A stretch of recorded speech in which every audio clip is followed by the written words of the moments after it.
Hi guys! Ang video na to ay para sa mga cat owners, katropa at kapusa natin na interested mag-switch from cat sand to wood pellet cat litter. So, ang meron ako ay ang green Paws wood pellet cat litter. Pero bago ang lahat, gusto kong i-discuss sa inyo kung ano yung disadvantage and advantages na and kung paano siya gamitin. And kung ano yung mga benefits ng pag-switch sa wood pellets. Number 1, 100% organic. Walang halong chemical, purong kahoy lang.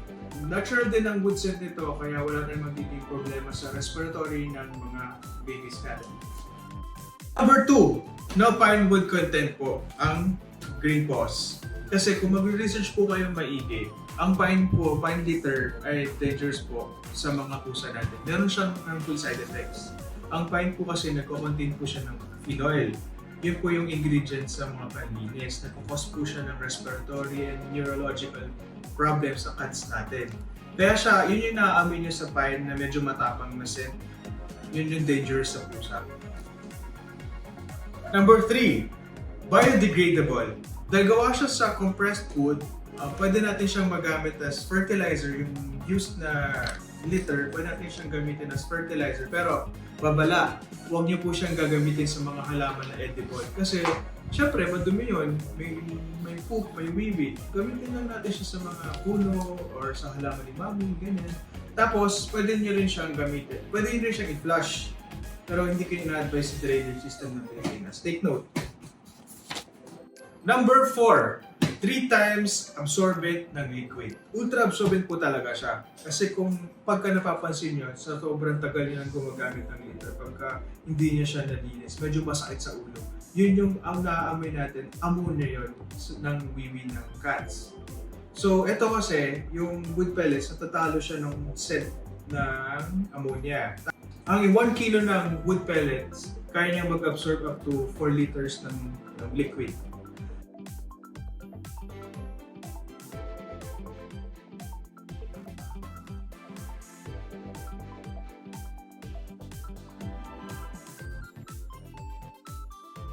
Tapos, yan. So, pagka na-absorb siya, natutulog siya, nagiging soda siya, tapos yun yung pwede nyo lang itapon or pwede nyo reuse. Tapos, amoy kahoy lang siya.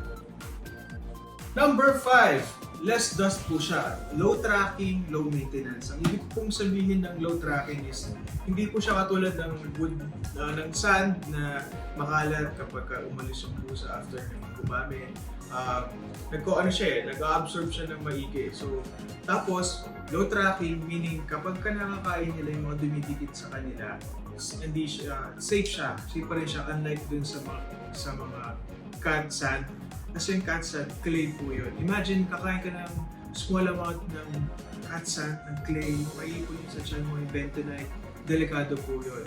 Itong wood pellets or any kind of wood pellets, pagka nililinis na yung katawan nila, safe pa rin yan. Kasi biodegradable, organic po ang wood pellets. Number 6, cheapest in the market. Paano ko po nasabing cheapest siya in the market? Mura po ang wood pellets kumpara sa cat sand. Kasi iba po ang consumption ng wood pellets. Ang wood pellets po kasi mas absorbent siya kesa sa cat sand. So kahit na nadurog na siya, in a way, pwede mo pa rin siyang gamitin kasi mag-absorb pa rin siya ng liquid.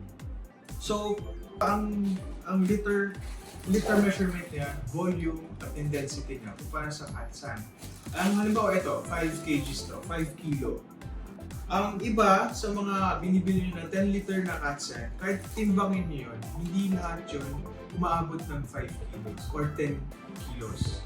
Meron din naman na ibang cat sand na pagka-tinay nyo, mas marami yung buhangin niya, hindi naman siya clumping. So, pag nag-research kayo, malalaman nyo yung best alternative para sa pusa nyo.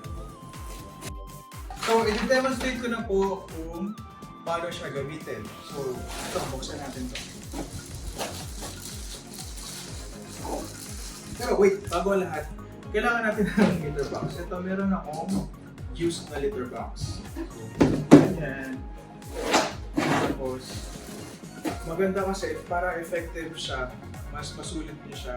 meron yung mga litter box na may sifter, yung pansala. Or pwede kayong bumili ng mga ganitong trays na para madali yung isala sa lain. So, yan. So, ito natin.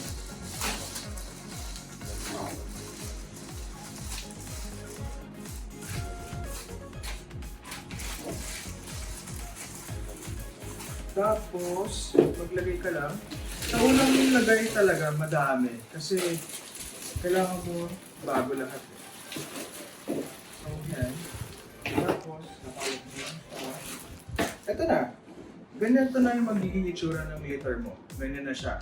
Tapos, kapag ka gumamit na yung pusa natin, ma-absorb niya. Tapos, pag shinake mo siya, madudurog siya, tapos babagsak siya sa ilalim. Tapos yun, ito na yung tatapon nyo. Tapos yung mga poop naman, nagka-craft naman siya, then yun na yung tatapon nyo. Tapos ang itsura niya kasi parang ganito. Kapag ka nadurog, ito yung durog na wood shavings. Ganyan siya. Ganyan yung itsura niya, wood shavings. Yan yung mapupunta sa ilalim na medyo bata kasi nagamit na. Or pwede naman din, kung wala kayong makitang mga trays na katulad ng ganito, pwede naman din ang gawin nyo is salain nyo lang siya sa isang container, tapos itatapon nyo na yung matitira. So yun, you know, gustong-gusto nyo to dahil bago o binibigaan niya. So guys, that's about it. Yun nga, nasa inyo pa rin kung ano yung alternative na gusto nyo gamitin para sa mga cats nyo. So, mag-research kayo maigi, pag-aralan nyo, huwag kayong magpadala sa mura, basta lang mura. Hindi naman sa naninira ako, pero please, huwag kayong gumamit ng pusot. Kasi ang pusot, makati sa mga pusa natin yan. And yung mga dried used litter, please, sobrang dumi naman at pinaarawan lang. So, para sa akin, ito ang safest and economical and very cheap. Cheap talaga siya.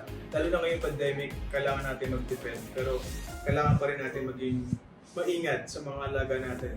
Maging wais kayo. Kasi kung titipirin nyo yung alaga nyo, tapos yung health naman nila yung nakasalalay, isipin nyo mas marami pa rin yung gagastos ninyo. So, para sa akin lang naman, ito ang suggested ko na litter.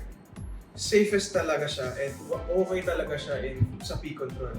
Lalo na lagi tayo nasa bahay. So yun guys, check out nyo lang.